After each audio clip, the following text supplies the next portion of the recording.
సూర్యాపేట జిల్లా మఠంపల్లిలోని NCL cement ఫ్యాక్టరీలో అక్రమ కట్టడాలను అటవీశాఖ అధికారులు కూల్చివేశారు. సర్వే నెంబర్ 88లోని సుమారు 12 ఎకరాల భూమిని ఆక్రమించి మైనింగ్ చేపట్టారంటూ ఆరోపణలు వెలువెత్తుతున్నాయి. హైకోర్టు ఆదేశాల మేరకు ఈ నెల 14న అటవీ భూమి ఆక్రమణకు సంబంధించి యాజమాన్యానికి అధికారులు నోటీసులు జారీ చేశారు.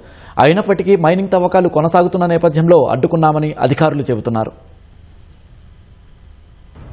Survey land records department assistant director గారు ఈ ప్రాంతాన్ని విజిట్ చేసి కలెక్టర్ గారి ఉత్తర్వుల మేరకు ఒక మ్యాప్ తయారు చేసి ఆ మ్యాప్లో ఈ సర్వే నెంబర్ 88కి సంబంధించినటువంటి 12 ఎకరాల 6 గుంటల భూమి ఎన్సీఎల్ వాళ్ళ యొక్క ఆక్రమణలో ఉందని వారు తెలియడం జరిగింది.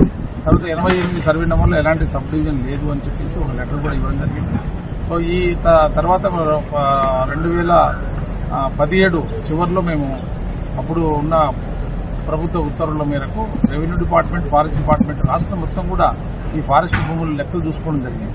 ఆ లెక్కలు చూసుకున్నప్పుడు కూడా ఈ సర్వే నెంబర్ 88 అనేది ఉన్న మొత్తం భూమి ఫారెస్ట్లో కలిసినట్టుగా రాసుకోవడం, 2 డిపార్ట్మెంట్లు సంతకాలు పెట్టుకోవడం జరిగింది.